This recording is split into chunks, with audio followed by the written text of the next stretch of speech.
For the dedicated locals who have fought this proposal since day one, today's announcement was akin to winning the lottery. I'm so happy. It means that we've been let off the hook for what could have been an environmental nightmare for Port Stephens. So we're all happy, as you can see here today. It's been the best news. All were surprised as last month's Commission of Inquiry report recommended the pearl farms be given the green light.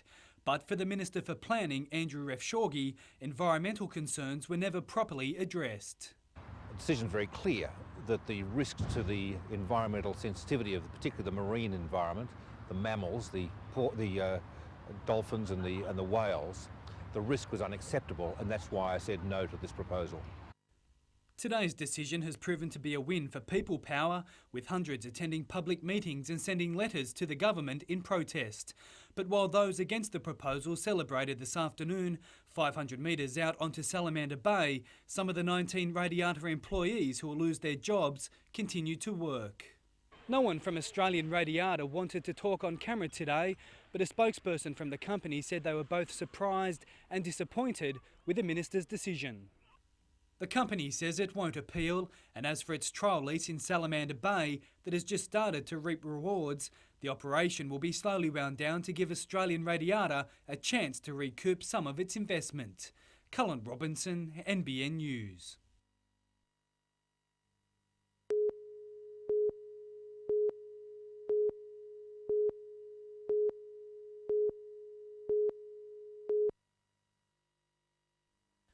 From his early successes swimming across Newcastle Harbour to swimming for Commonwealth gold, Justin Norris's family has followed every stroke. Today they relived the 400-metre individual medley several times, all proud of Justin's growing medal tally. I'm ecstatic. No, it's really good. He keeps us in suspense right until the end. So to see him come home strong is an awesome feeling. It never ceases to amaze us every time. Gives us a heart attack every time. The 22-year-old is fast becoming known for his wacky antics and facial expressions that he developed with his friends. I think most of his Stockton boys, yes, they all come up with little tricks and little sayings to slip in there, so it's a bit of a personal joke. He's very, very proud to come from here, from Stockton in particular, Newcastle. And part of that celebration is letting the people back home know that he's out there doing it for them as well. Justin has 2 more chances at gold in the 200-metre individual medley tomorrow our time and the 200-metre breaststroke on Monday.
Investigators spent this morning sifting through the burnt-out public bar of Singleton's Royal Hotel, finding a faulty power point had sparked the blaze. But it was how close 12 people on the second level came to being in harm's way that has concerned firefighters. It's very scary. We had just around about 12 people here. If they hadn't been woken up, we would have had a disaster in our hands. A preliminary inspection of the building and reports from those who escaped the blaze suggest smoke alarms in the rooms weren't working. It is a concern, particularly to fire brigade members, in light of the Childers tragedy up in Queensland, where we have essential services such as smoke alarms, and if they fail to operate for whatever reason, it can have devastating effects. The building will be inspected further by the fire brigades and Singleton Council, but co-owner Danny Gallagher believes everything was in working order. I only purchased this hotel just on 12 months ago now, and to my knowledge all the appropriate inspections had been done recently, or not long before that, and our building inspection confirmed that, so I'm confident that should be okay. Early estimates put the damage bill at $1 million. It's expected to be months before the pub can trade as normal. Cullen Robinson, NBN News.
In just 3 years, the land value at the Burwood Colliery Bowling Club has increased by 282%.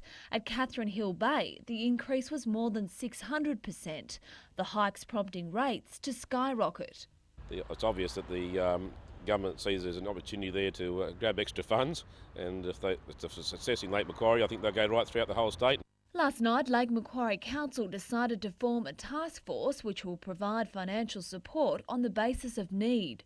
It may be a waiving of rates, it may be a donation, maybe time to pay. We'd certainly look at various options of ways in which we could ensure, I suppose, that the clubs remain viable. While the land prices may be soaring, the clubs themselves are struggling to remain viable.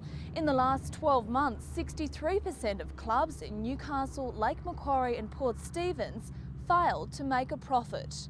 With other community organisations possibly also set to feel the pinch, there's now calls for a special category to be established when land is being assessed. I think there should be a group there for sporting organisations that put so much into the community. They should be classified at a lower level. Lyndall Derrick, NBN News.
Wyndham Estate, one of the pioneer vineyards of the Australian wine industry, has been chosen as the venue for the trade show.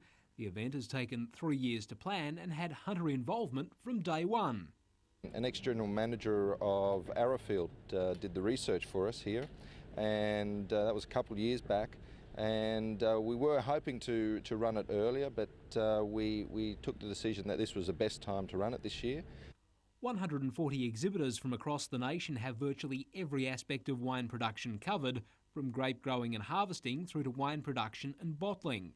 Hunter Tave's viticulture course is among the homegrown exhibitors participating in the 3-day event, while Brankston Irrigation is another wishing to strengthen its ties with the local and national industry.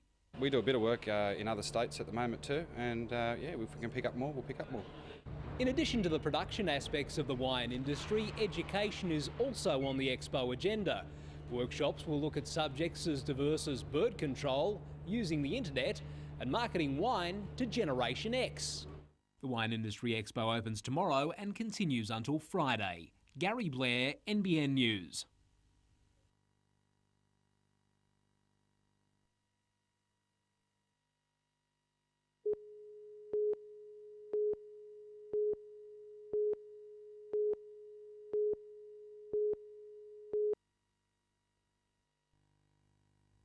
The players had a crowd of about 100 fans watching them go through their paces at Lyle Peacock Oval at Toronto this afternoon. And there was some great news for the supporters, with Matt Parsons and Mark Hughes both getting ready for a return from injury. Also attracting a lot of attention was Kurt Gidley. The often relied upon backup player has made the 5/8 spot his own after a strong performance on Friday night.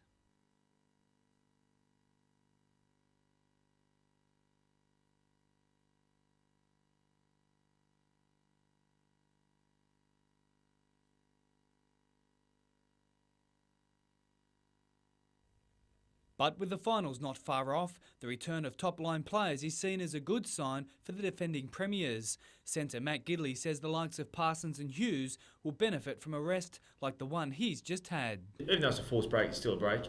And, for probably 2 weeks my mum was off footy and then a week back into training. And it does the world of difference, I'll be honest. When I came back to training after 2 weeks, I felt great. Cullen Robinson, NBN News.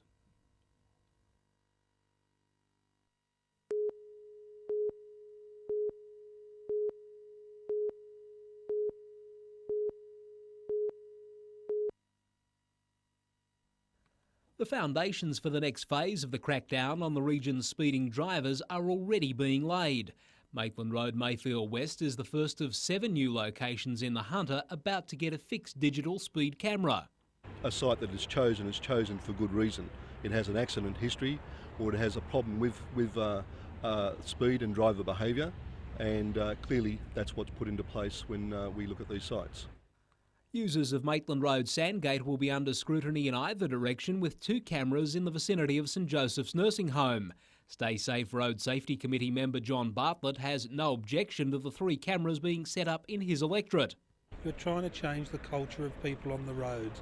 We're looking at 40-kilometre zones around schools, trying to keep the school children safe. There's a number of initiatives, and you've just got to keep coming up with initiatives to keep the message out there. The $1.4 million speed camera expansion also includes McCaffrey Drive, Rankin Park, and the New England Highway at Scone. The remaining cameras will be located on the New England Highway at Murrurundi and Blandford. It's a decision being warmly welcomed in Murrurundi Shire after a 2-year community campaign to get just 1 camera in a bid to tackle trucks speeding through the towns. Gary Blair, NBN News.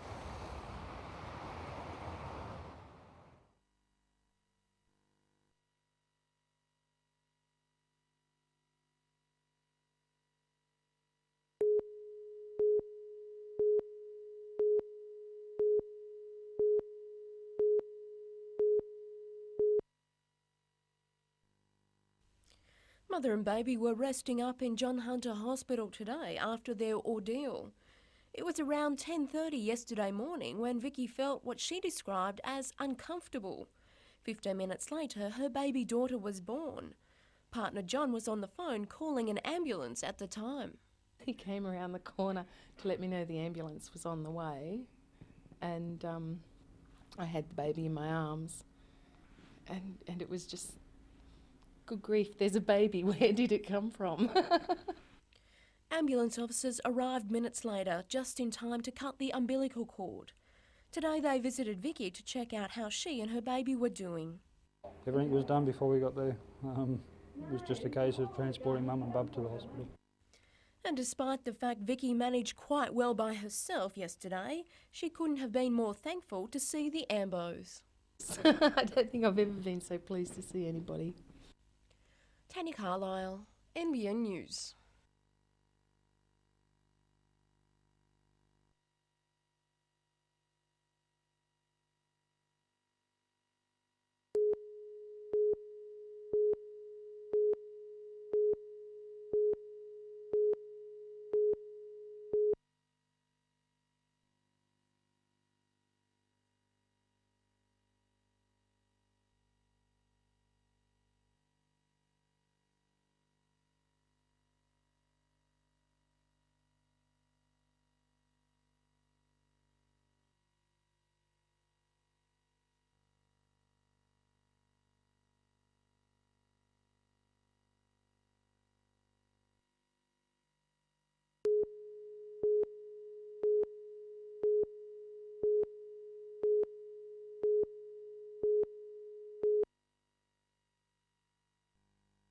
The hijackers set fire to the tabletop truck after unloading $100,000 worth of electrical goods in bushland south of Freeman's Waterhole around 12:30 last night. The drama began here on an overpass off the F3 at Morisset at 1 p.m. yesterday, when an 18-year-old delivery driver pulled over. And he was checking his street director for directions to go to a particular location, and whilst he was stopped, that's when this male assailant came across and attacked him in the vehicle. The teenager has told police he was dragged from the vehicle and punched several times before being ordered into the passenger seat, where the hijacker took the wheel and sped off. He says the man turned to him and said, "Imagine how scared you'd be if I had a gun." After a terrifying 15-kilometre ride, the victim leapt from the truck at Morisset, staggering into a nearby NRMA office. Well, the young fellow came running into the office and we were all busy at the counter serving customers. He came in and ran behind the counter crying out, "Help me, help me." He was taken to hospital with cuts and abrasions. 10 TVs which fell from the back of the truck are the only electrical goods recovered. Police say it's likely the highway bandit had an accomplice, but are yet to determine whether the crime was planned or whether it was spur of the moment. Vanessa Trezise, NBN News.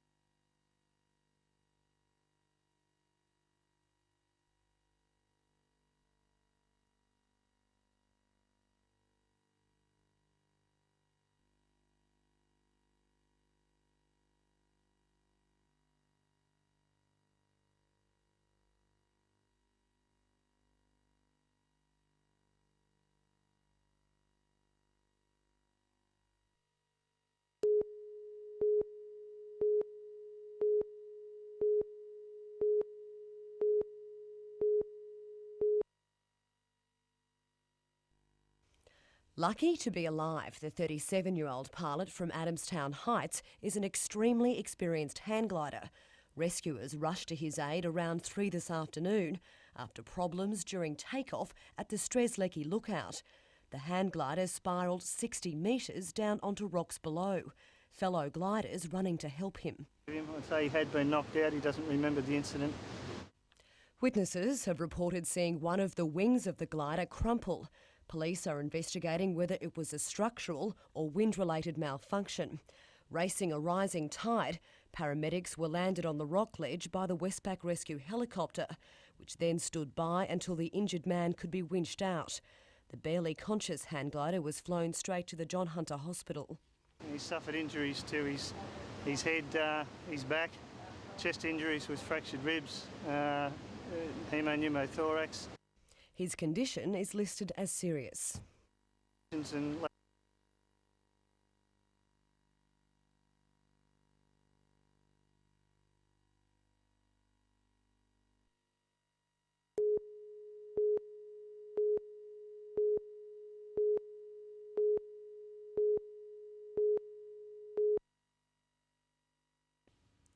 Well, Adam Muir has announced that he'll retire at the end of the year.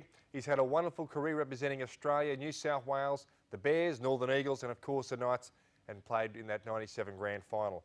But what I found interesting is how South Sydney have treated their club captain after he decided to call it quits. Not long after that announcement, he was dropped to First Division. Now, it seems very strange to me that you would drop your club captain because he decided to retire. Now, let's not forget the Rabbitohs are coming last, and from my way of thinking, it would be a positive move for the team to send out their captain and good friend on a winning note. Anyway, round 22, there's a couple of important games. Now, the Dragons take on the Eagles. The Eagles are in 8th position, 1 point in front of the Dragons, who will leapfrog them if they win. Also, the Raiders and the Storm, sitting 1 point out of the top 8, have crucial games this weekend, and I expect them both to win. In other games, I'm tipping the Broncos to win at ANZ tonight over the Roosters, Warriors to break the Bulldogs' winning streak, Eels, Dragons and the Knights to win their games. Good luck with your tips. I'll see you next week.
After its 4-day voyage from Lord Howe Island, the HMAS Nottingham had the port of Newcastle in its sights this morning. With its bow low in the water and flanked by tugs, the 125-metre long destroyer was towed into the harbour stern first. Thousands of onlookers lined the Newcastle and Stockton foreshores for a glimpse of the ship that's become an embarrassing headline for the Royal Navy since it ran aground on rocks near Lord Howe Island last month. It's not often you see a naval ship, a British naval ship, come in rear end first. My dad was in the Royal Navy in the First and Second World Wars, and I've always been interested in the Navy itself, so I thought I'd like to come and see it come into the harbour. Bilge pumps were still working full-time today. The damaged hull had to be further strengthened during the voyage to Newcastle. But we did have to apply some additional structural strengthening on the passage across. But that was anticipated and prepared for. While moored at Newcastle's old BHP wharf, the Nottingham's complement of ammunition will be removed. Everything from Sea Dart missiles to rounds for handguns. It'll all be taken off. The decision on where it's taken to will depend on its state when it's fully inspected. And we are looking at using, as the Mayor said, bases that already are happy to deal with ammunition. One of those that's being discussed is Singleton. Newcastle's Lord Mayor John Tate has dismissed concerns that the ship's presence poses a safety threat. It is safe, it will be safe, it'll be done with the utmost sensitivity. The operation will take 3 weeks to complete. It's expected the ship will then be returned to the UK aboard a larger heavy lift ship. Paul Lobb, NBN News.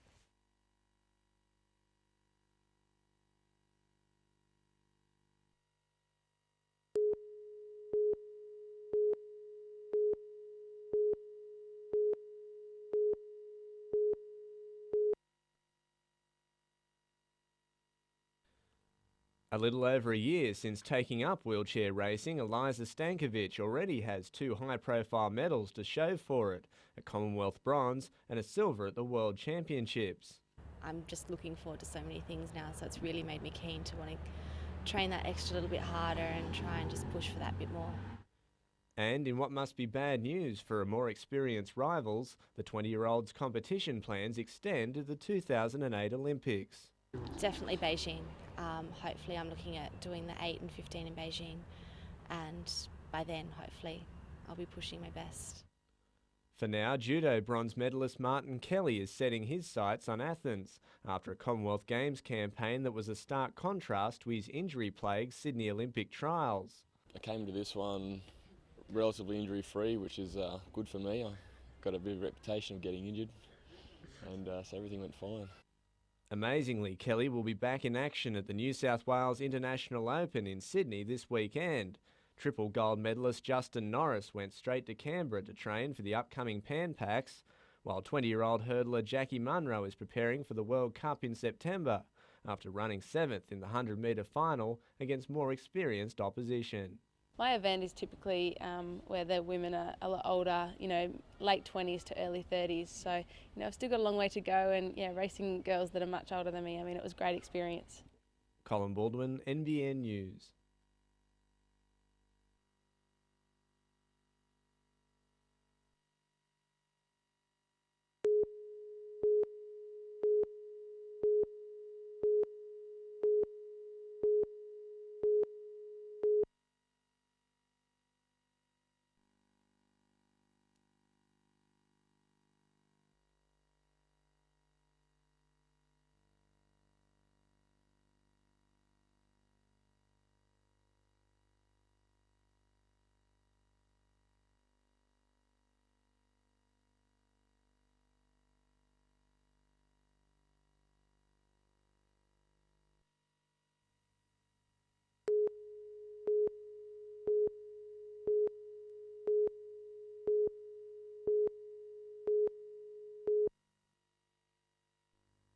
Flowers on the bridge mark where a tragedy claimed the life of Cherie Lindsay from Malabula near Nelson Bay. Her vehicle, a Mazda 121, was crushed beyond recognition. A full head-on collision.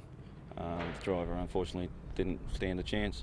Police say the 25-year-old male driver of the Daihatsu lost control of his four-wheel drive while approaching the bridge. The vehicle then collided with a guardrail and slammed into the Mazda. Force of the impact has actually pushed the Mazda back and mounted the side rail of the bridge.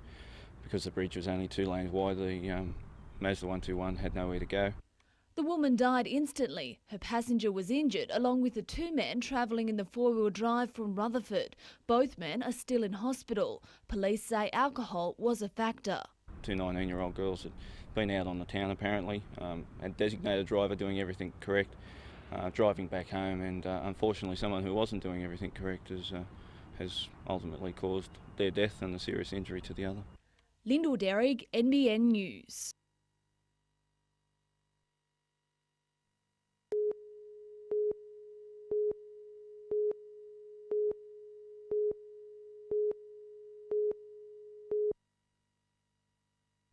Today's ceremony officially recognised the group as the most efficient in New South Wales and the ACT. I was totally amazed when I found out, our CEO told us, and it was just wow, it was huge. They also proved their versatility on dry land, taking part in a cannon run, a tradition which dates back centuries in the Royal Navy. And today's demonstration may just be enough to make the cadets the best in Australia. From what I saw this morning, they're certainly in with a very, very good chance.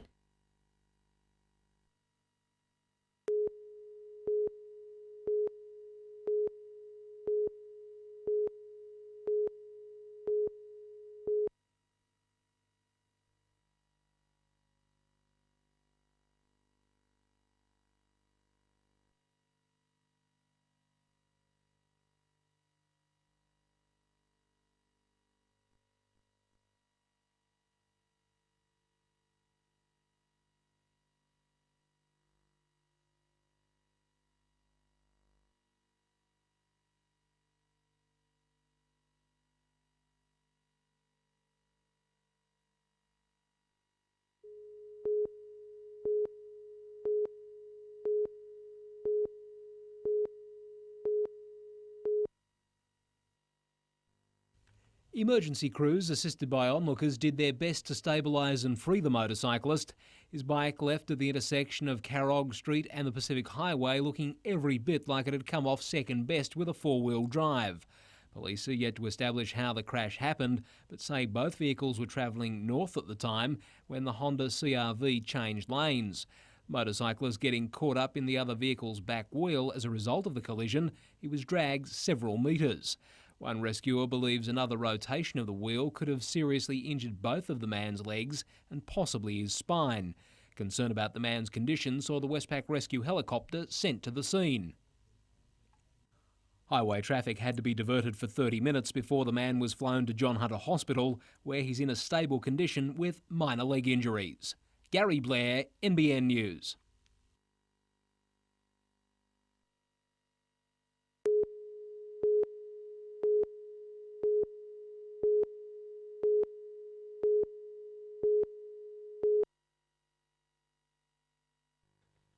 Little was expected of University in their match-up with the Premier League leaders, but they delivered a lot. Joshua Hunt surprising South's defence in the opening minutes. His teammates were working just as hard at the back, but South still equalised before the break, 3 late goals giving it the win.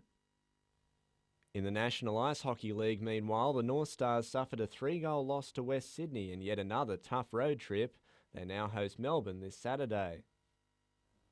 From one fighting sport to another, and Newcastle's Chad Bennett kept his quest for an Oceania title on track in Friday's Nitro Explosion Fight Night at Club Nova Panthers.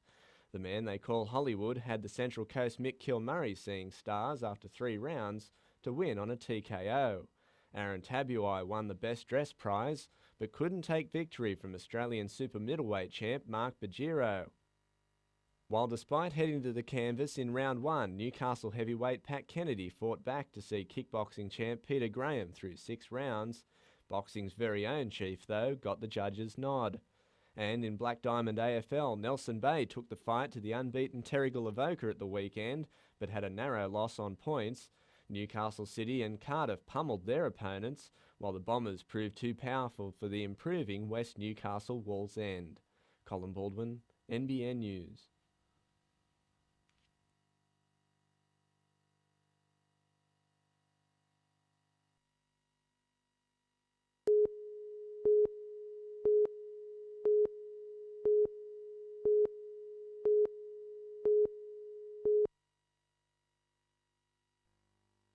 While the NRL has been a tipster's nightmare in recent weeks, the finals series in the original NRL looks so tough to call, it seems no one's willing to put their reputation on the line. I could honestly say that any one of the 5 could deservedly win the grand final, and at this stage I think it'd be a very, very brave man to predict the winner out of that. This weekend's elimination and qualifying finals look like this, with Cessnock and the Blues facing off in a sudden death encounter on Saturday, while Wests and the Terrace meet on Sunday with the winner to play Lakes for a grand final berth. And while the minor premiers have the week off, don't expect them to be resting on their laurels. Rip Taylor is a very astute coach, and believe you me, he'll exact the best out of them.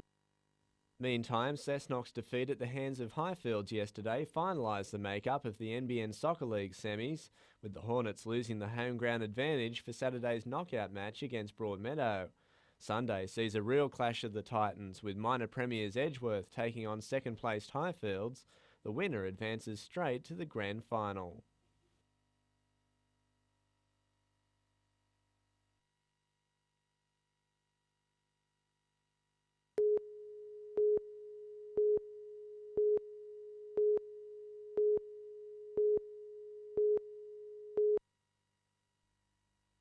Under Council's local environmental plan, this disused land at Kendall Grange would be rezoned as tourism and recreation. It comes as a major setback for owners, the St John of God organisation, who are keen to sell the land to accommodate residents. It fears it won't be able to expand its psychiatric, homeless and family services. I'm very disappointed that the council never had the courtesy to contact us as the owners of the property before they actually made this decision. But Council insists the plan has not been finalised. It will be in November, and that's when it should be debated publicly. There's been significant community consultation. The community have indicated a view, and Council sees the need for further discussion and investigation and consultation. Meanwhile, Council has given the go-ahead for a controversial aged care development at Jules. It's a better development than one that went before the Land Environment Court. Got better outcomes, I guess, for the community, and certainly with this additional land coming to the council, that's a benefit as well.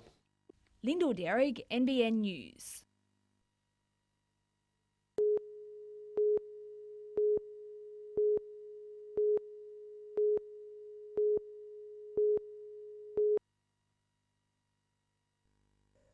If you thought decisions by New Zealand carrier Freedom Air to end trans-Tasman flights to Newcastle and that of Qantas to severely cut back Newcastle-Sydney flights would have local tourism operators in a flap, you'd be wrong.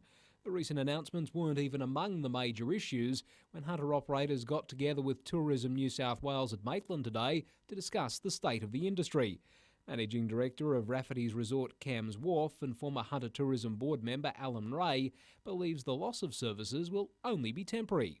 As Newcastle in particular continues to develop and additional properties come online, and Lake Macquarie right through the Hunter region, it will create demand, and that demand will drive people into airlines and into airline seats, and they will come back.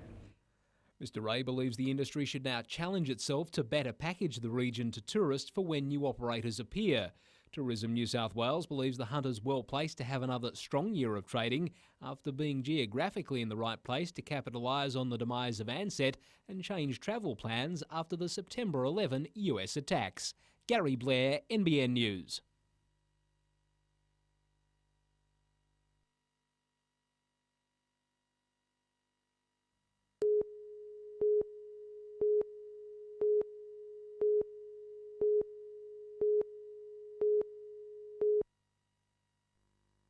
Back home at Seaham near Newcastle for a short break, World Superbike rider Brock Parks has been reviewing some of his performances this season, and so far it's been frustrating viewing due to the fact he's been contending with underdeveloped tyres all year and has no backup bike.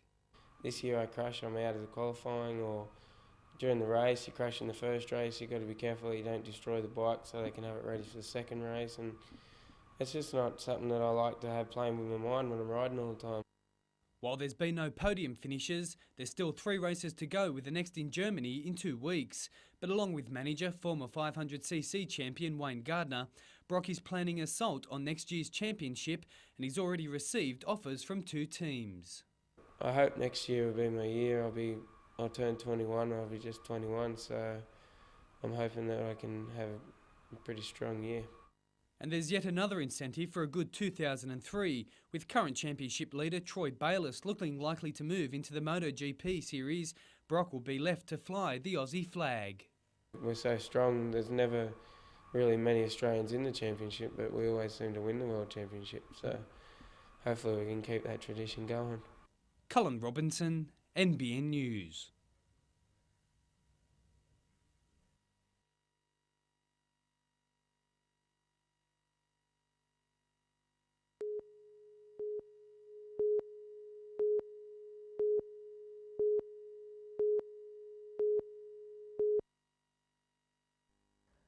Many people probably take for granted that land between waterways like Lake Macquarie and neighbouring homes is a public walkway, when in some cases it's privately owned. In a bid to stop landowners extending their waterfront boundary because of shoreline siltation, the state government currently has legislation before Parliament which stops the practice and allows the land to become publicly owned without compensation being paid. The proposal has angered Lake Macquarie residents, with 1,000 last night attending one of the biggest public meetings seen in the Hunter for decades. Not everyone there was a waterfront owner either. There were people there very concerned about the undemocratic part of the legislation, taking land away from people without compensation. The Coastal Protection Amendment Bill, as it's known, sees 8 areas of Sydney exempt from the new requirements. The legislation is due to be finalised in Parliament later in the month. Lake Macquarie residents last night decided to demand the government halt the bill's progress, which condemned the legislation and called on the government to defer it until there has been public consultation and these matters have been clarified. Gary Blair, NBN News.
Well, the Eagles really have impressed me this year. They've been in the top 8 for some time now and last week knocked out one of their main rivals, the Dragons, from the semi-final race. But if we rewind it to the start of the year, we can see just how big of an effort it really has been. 2001 was hardly a year to remember. Poor performances on the field caused crowd numbers to dwindle and financial problems quickly followed for the merged club. Problems with player payments led to a mass exodus of stars, while continuous arguing between the two boards forced an eventual split. Now, when the Eagles finally got their act together, their preparation was already behind schedule and they battled a drained player market with Steve Menzies, the only star to remain. He quickly became the rock in which the club rebuilt itself. When the season began, the club was spread across 2 home grounds, with the Central Coast all but rejecting the side. So it was certainly a tough start for a club under siege. But on the brink of collapse, hard work both on and off the field and a return full-time to Brookvale has led to the stability and, most importantly, success. Now, despite all their problems, they really are a good chance of making the playoffs. Anyway, on to round 23's tips. I've tipped the Bulldogs over Parramatta tonight, the Storm, Raiders and Newcastle to win their games, along with the Dragons, and Brisbane to win in a big game in New Zealand, along with the Sharks. Good luck with your tips. I'll see you next week.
Today's cruise through the streets of Stockton was easy riding in comparison to the wild adventure which lies ahead. Over the next 8 days, the drivers will cover a distance of up to 750 kilometres per day, raising vital funds for the Kidney Foundation. We do go through a lot of private properties. We open and close millions of gates. We go into creek beds. We do lots of very exciting things. The group leaves Stockton waterfront tomorrow. They'll go as far north as Longreach and will return to Narrabri next Saturday. Meanwhile, thousands of people flocked to the entertainment centre today for the annual Woodworking and Craft Expo. The handiwork of more than 250 exhibitors will be on show until Sunday, and it seems the appeal for creating is shared by the young and old. You're doing something that age doesn't creep up on you quite so fast. While sporting memorabilia will be auctioned off for the NBN Telethon, the proceeds from the entire event will go to the John Hunter Children's Hospital. Lyndall Derrick, NBN News.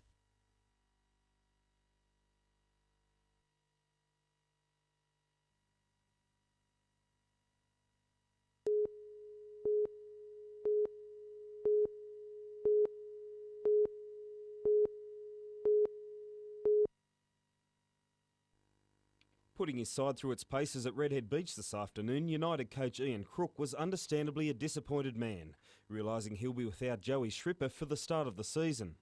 Shripper broke his foot at training this morning and will sit on the sideline for at least 3 months, capping off a day United would rather forget. We've had a couple of knocks today, Joey Shripper and Mark Wilson, so it's not been the best of days today. The United squad will leave for Coffs Harbour on Sunday morning for a training camp, while they'll play 2 Holiday Coast sides, preparing for a busy pre-season. We finish up with 3 tough ones against Northern Spirit, Olympic Sharks and Parramatta Power, so hopefully it will lead us into the season nicely. To the NBN Soccer League, and Broadmeadow come up against Cessnock tomorrow for the elimination semi-final at Wanderers Oval, Broadmeadow. Kick-off is at 2:30. In Tooheys Cup this weekend, Cessnock and the Northern Blues go head-to-head for the elimination semi-final at Cessnock Sports Ground tomorrow. And Western Suburbs host Raymond Terrace for the qualifying semi on Sunday at 3 o'clock. Black Diamond AFL will see the last of the home and away matches played this weekend. Turrigalavoca takes on Cardiff and Nelson Bay is at home to Newcastle City. In other matches, Killarney Vale must win over Warners Bay. And games in Premier League hockey include South and Gosford, the Entrance and University, Maitland and Wests, while Phoenix North plays the Tigers. Stephen Mount, NBN News.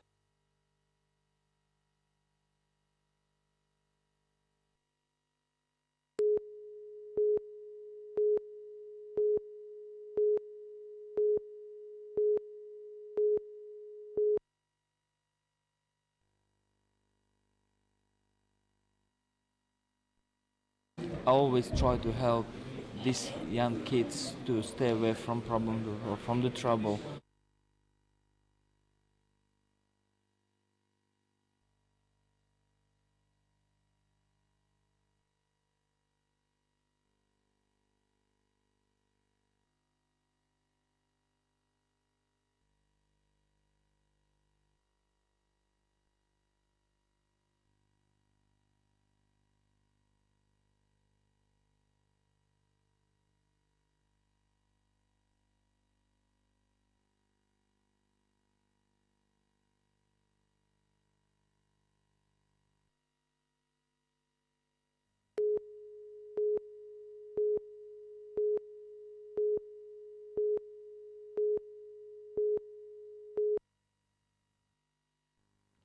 All players raised the bar in do-or-die matches, but Kevin Helmer's start was just a fraction too high.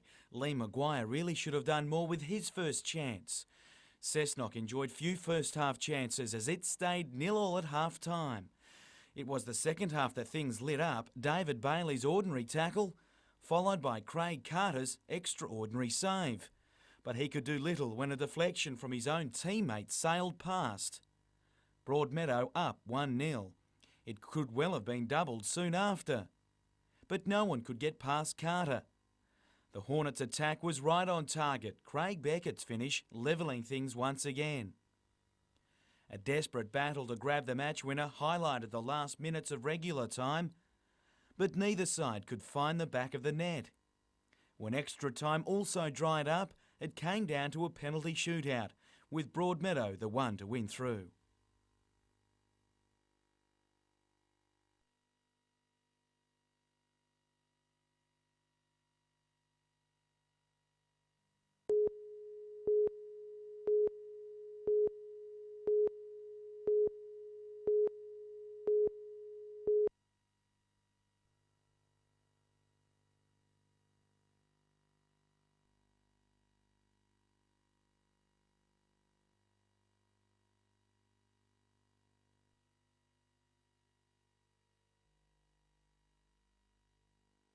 What I wanted to do was to take the alternative word out of psychic fairs and give people of the Hunter an opportunity to come together and showcase to the wider community that it's really a general thing and it's for everyone on an everyday basis.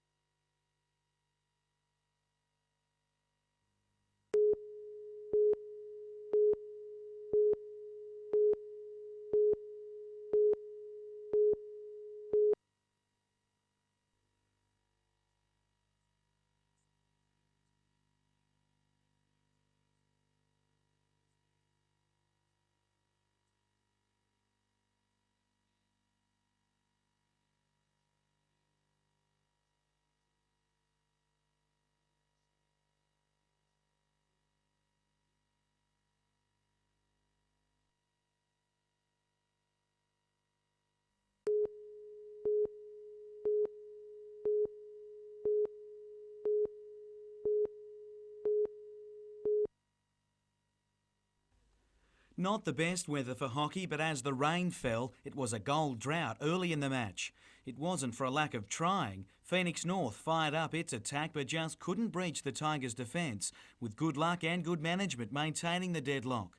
It seemed to be one of those games where opportunities just wouldn't get converted.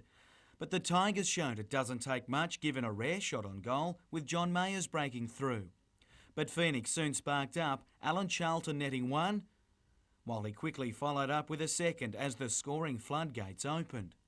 Cardiff's David Healy and Terrigal Avoca's Maurice Goolagong both brought up their 100th goal for the Black Diamond AFL season in the last round on the Central Coast. But it was the Hawks who wrapped up the minor premiership after an impressive display, winning by 35 points. In Newcastle Rugby League, Northern Blues 5/8 Craig Wise will front the NRL judiciary tonight after being sent off in his team's win against Cessnock on Saturday.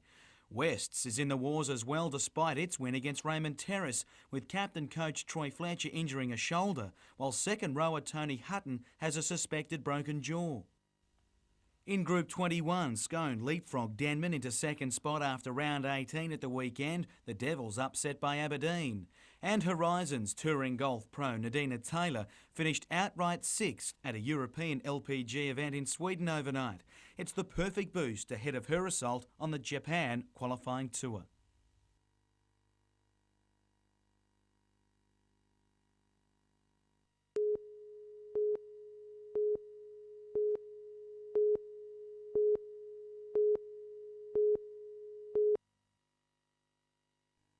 The job to bring down the number 5 ore unloader on the BHP Newcastle site was planned to be a controlled demolition.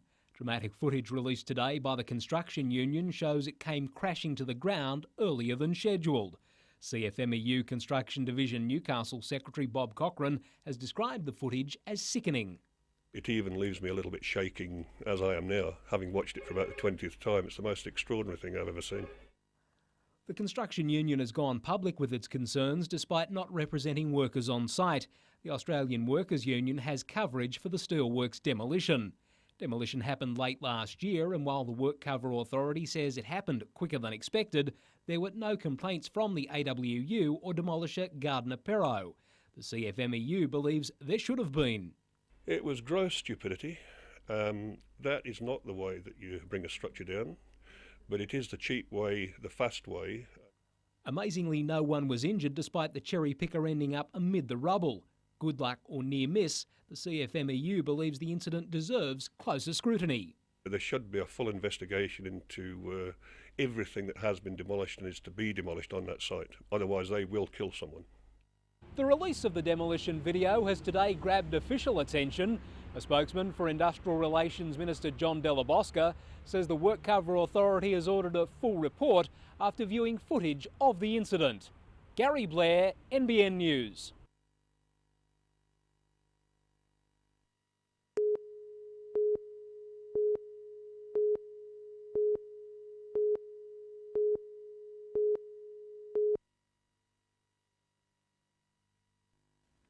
No player likes to miss a match, but when the alternative was the end of the season, Danny Badiris doesn't mind. Initially thought to be a wrist fracture, the injury was today diagnosed as ligament damage, and that's better news for the Kangaroo rep.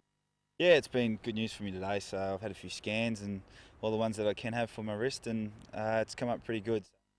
Admittedly, he'll miss Friday night's match against the pride-wounded Broncos, a game that's still considered the yardstick for their premiership defence. That's 2 in a row from Brisbane, so they would definitely wouldn't want 3 in a row, and they're the favourites, I think, in our eyes, Newcastle's eyes. Ben Kennedy's return was also positive for the club. However, there was another blow to the back line, with winger Neil Sweeney the latest casualty with a serious shoulder injury. And the club are keen observers of the investigation of the Bulldogs' alleged salary cap breach. We have a deep personal interest in the outcome of this investigation. And why not? The club has been fined in the past for a breach of its own and has suffered the backlash of releasing players like Matthew Johns and Darren Albert due to the financial limitations of the cap. The rules are wide-reaching. They are very extensive, and the penalties get bigger, as you can imagine, as the breaches get bigger. Just how big remains to be seen.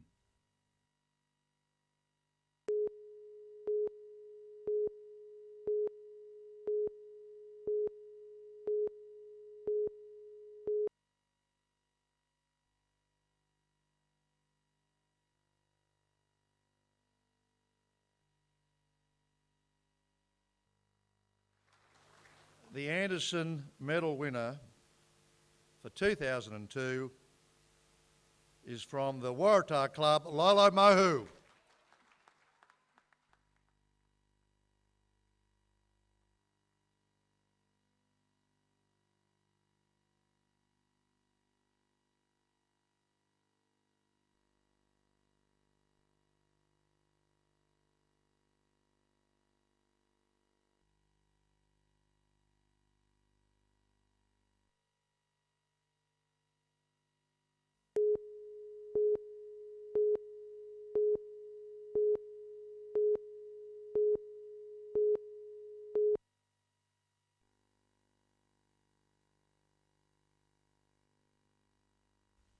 From a season-ending wrist injury to 1 week off and now a possibility to play this Friday, Danny Badiris was a surprise inclusion on the Knights team sheet today, with the club not prepared to rule him out of the Broncos clash just yet. Yeah, I think it has settled down quite a bit overnight. Neil Halpin hasn't ruled him out just yet, but we wouldn't risk him either by the same token. If it hasn't settled down by Thursday, and if it meant only having 1 week off, we'd certainly allow that to happen to get him back for the last couple of weeks. Billy Peden and First Division hooker Luke Quigley are on standby to replace the Test number 9, with John Morris seemingly locked into a start on the wing for the injured Neil Sweeney. Alan Langer, meantime, hasn't been slated to return for the Queenslanders, but the Knights aren't so sure. We haven't really budgeted for him, but I wouldn't be surprised if we saw him there. While the home game against Brisbane is always hotly anticipated, the Knights have also chosen to celebrate their 15th year in the comp on Friday night, with players to wear replica 1988 jerseys. If you go back to having a look at the players who have played for the club and the things they've done for the club and the passion and pride they've played with, it's certainly, you don't want to let this jumper down. Colin Baldwin, NBN News.